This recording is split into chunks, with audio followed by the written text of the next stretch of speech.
جب اللہ کے نبی داؤد علیہ السلام کے وارث سلیمان نبی ہوئے تو وہ اللہ کی دربار میں دعا مانگنے لگے کہ اے اللہ مجھے وہ مرتبہ عطا فرما جو مجھ سے پہلے نہ کسی کو ملا ہو اور نہ ہی میرے بعد کسی کو ملے۔ وہ دور ایک عجیب دور تھا، لوگ جنات کالا جادو پہ زیادہ یقین رکھتے تھے۔ اللہ نے اپنے نبی سلیمان علیہ السلام کے لیے چرند پرند ہوا جنات کو ماتحت کر دیا۔ تو بس اللہ کے نبی سلیمان علیہ السلام جہاں بھی کفر نفرت اور انسانوں پہ ظلم دیکھتے تھے تو آ کے اپنے معجزات دکھاتے تھے، اور یوں انسان آپ کو اللہ کا نبی سمجھ کر صحیح راستے پہ آ جاتے تھے۔ اور اگر کوئی جن کسی انسان کے گروہ پر حملہ کرتا تھا، اسے نقصان پہنچاتا تھا، تو آپ اس جن کو زنجیروں میں جکڑ دیتے تھے، اور آپ کا تخت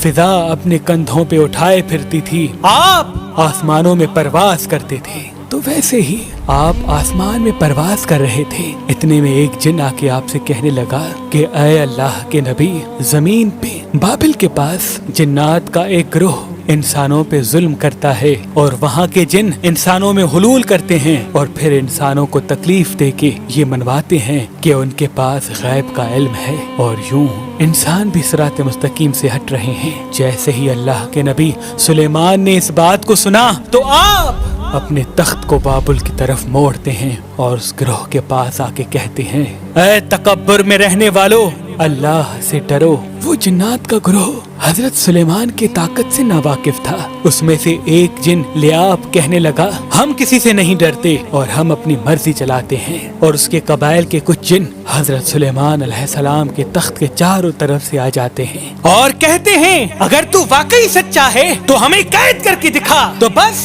اللہ کے نبی سلیمان علیہ السلام جیسے ہی اپنی عصا ان جنات کی طرف کرتے ہیں تو ہوا اور مٹی کا ایک عجیب طوفان اٹھتا ہے، اور زمین کو چیر کے لوہا نکلتا ہے اور زنجیروں میں تبدیل ہو جاتا ہے، اور وہ زنجیریں ہر اس جن کی گردنوں پہ آ پڑتی ہیں۔ وہ تمام کے تمام جن زمین بوس ہو جاتے ہیں، اور اللہ کے نبی سلیمان کے قدموں میں گر کے کہتے ہیں کہ آپ کون ہیں؟ پھر آپ فرماتے ہیں، میں اللہ کا نبی داؤد کا بیٹا سلیمان ہوں، اور اللہ نے مجھے اس زمین پہ امن اور سلامتی کے لیے منتخب کیا۔ اے گروہ جن، خبردار ہو جاؤ، اس زمین پہ فساد نہ پھیلاؤ، ورنہ اللہ کا عذاب تم کو فنار کر دے گا۔ یوں وہ سارا گروہ حضرت سلیمان کی نبوت اور اللہ کی وحدانیت کو تسلیم کرتا ہے، اور پھر سب کے سب امن محبت اور سکون کے ساتھ زندگی بسر کرتے ہیں، اور وعدہ کرتے ہیں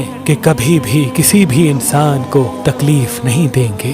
بے شک اللہ جسے چاہے اپنی خاص رحمت اور طاقت سے نواز دیتا ہے، وہ ہر دعا کو سننے والا اور سب پہ کرم کرنے والا ہے۔ اے اللہ، اس پورے جہان پہ اپنا کرم فرما اور ہر انسان کی دعا کو قبول و مقبول فرما، آمین۔